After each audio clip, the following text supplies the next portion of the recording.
Welcome to the Closing the Wealth Gap Pain Truth Money series with your host, Raquel M.R. Thomas. Each episode is designed to teach you, discuss ways to elevate, and motivate you.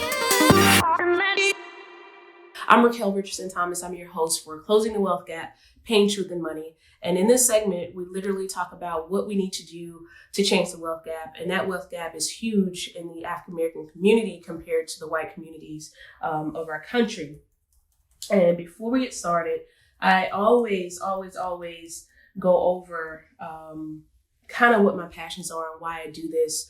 You know, I'm always talking about helping each other and building. And my goal is to inspire other business owners. And I inspire communities and people and build through entrepreneurship is one of the gifts that God has given me. So in return, my goal is always to help others with my gift. The quote of today, in every single segment, I give you a quote. The quote of the day is, every no gets me closer to a yes. Every no gets me closer to a yes. In business, we know that we have lots of obstacles to overcome. And in particular, we get a lot of no's. You get a lot of no's in business. So know that every no will get you closer to your yes. So don't give up. Mark Cuban said that. So every no will get you closer to your yes. Now, I'm going to read this to you. And again, this is something I found on the internet, and I'll give you the article. So I'll actually post this article for you to go back and read the full article, but I want you to listen to what I'm saying. The wealth gap between Black and white Americans is a problem that most people are aware of in the abstract. The depths of the issue, however, are more than most people realize. At the current pace, the problem isn't going away anytime soon. Wealth disparity between Black and white families will take 228 years to close. Again, 228 years to close the wealth gap between African Americans and whites. That's a long time, 228 years. Although Black Americans have an annual spending habit of 1.2 trillion. So African Americans have a spending habit of 1.2 trillion. 1.2 trillion.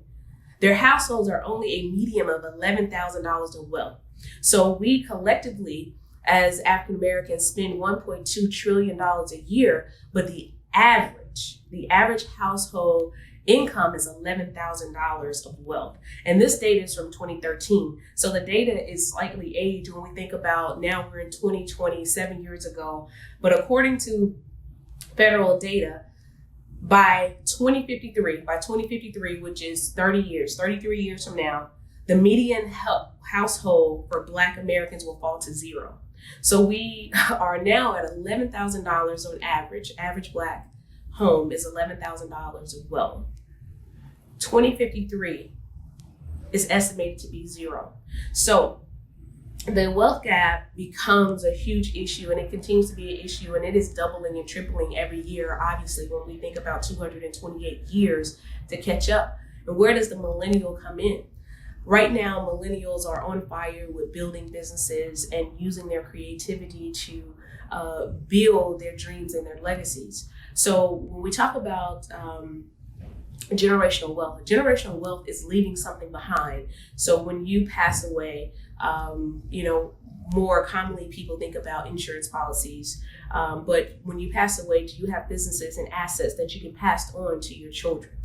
That is generational wealth. So what we must do as millennials, as we continue to build businesses, as we continue to try new things, be innovative, create, we must put ourselves in position to leave behind to our children things of generational wealth, i.e. assets, i.e. liquidation of cash, i.e. Insurance policies. I have whole life insurance, and I have whole life for several reasons. A huge part of it is generational wealth, but also it's an asset for me as a business owner, as an entrepreneur.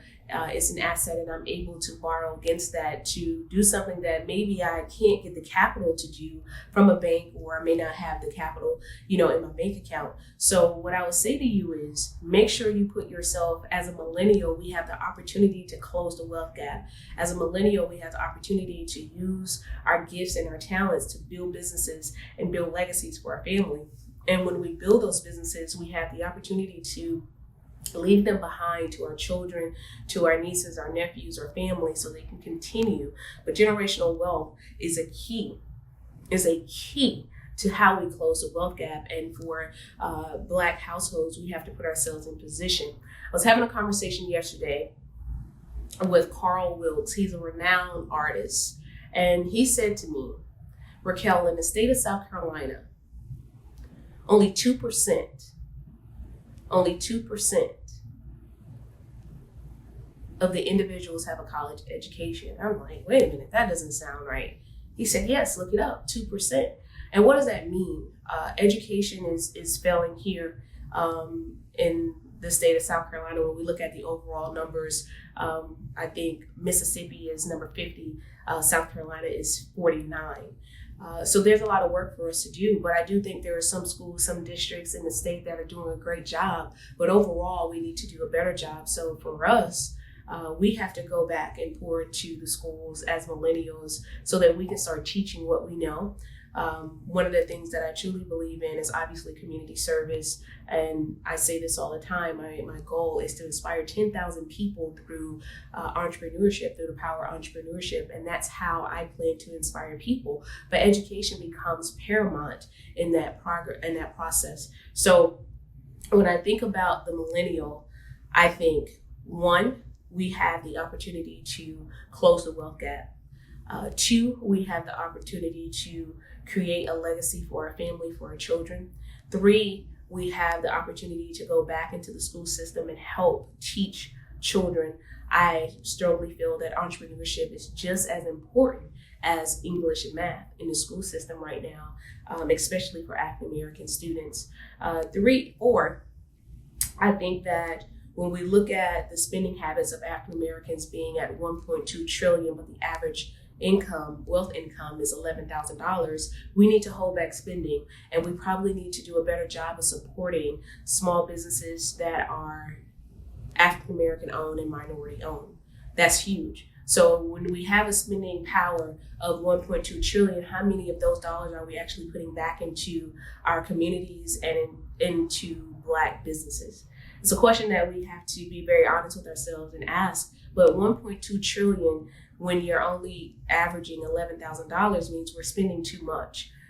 So when I think about pain, truth, and money, the pain of this is we will have zero wealth in 2053. That's a painful point for me. I mean, we've come such a long way as African Americans, from being slaves to getting our freedom, to building wealth, to, creating legacies for our families, passing on generational wealth, to losing that. And now here we are, years away from having zero wealth in the African American home, African American community. So that's a huge pain point for me, and I think for most Americans.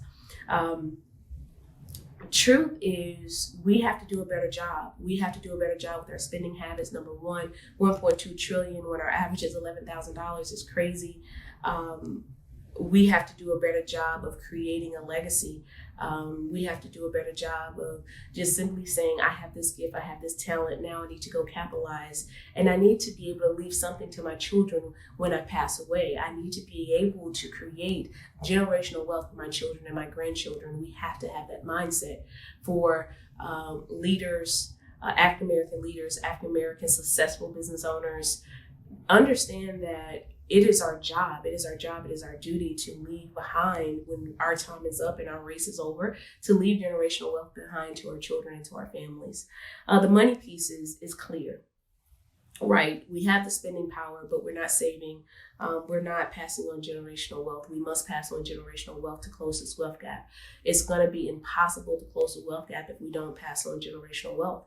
And millennials have the best opportunity to do that.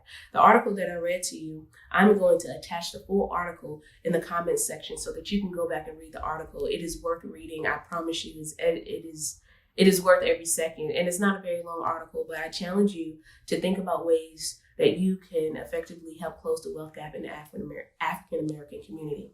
My name is Raquel Richardson Thomas, and you've been with me for Closing the Wealth Gap, Pain, Truth, and Money. You can follow me on Facebook at Raquel M.R. Thomas MBA. And if you're not following me on Instagram, please do. On Instagram, I'm Raquel RT3, Raquel RT3, RAQUEL, and my website is www.raquelmrthomas.com. Make sure you follow me, turn on your notifications. We'll be back on Monday with another segment of Closing the Wealth Gap, Pain, Truth, and Money. Every Wednesday, we post Raquel's Business Mastermind, Motivational Mastermind on IGTV. So make sure you tune in. Again, if you're not following me on IG, it's Raquel RT3, RAQUEL RT3. Thank you so much for joining me for Closing the Wealth Gap. For those of you that are off to a great start, make sure the week ends that way. And if you're not off to a great start this week, make sure you find a way to change the trajectory of your week. Stay positive and make sure you smile. Somebody needs it. Thank you so much. You've joined me for Closing the Wealth Gap, Pain, Truth, and Money. I'm Raquel Richardson Thomas. This has been a Closing the Wealth Gap, Pain, Truth, Money episode. To find more and follow Raquel, please go to RaquelMRThomas.com.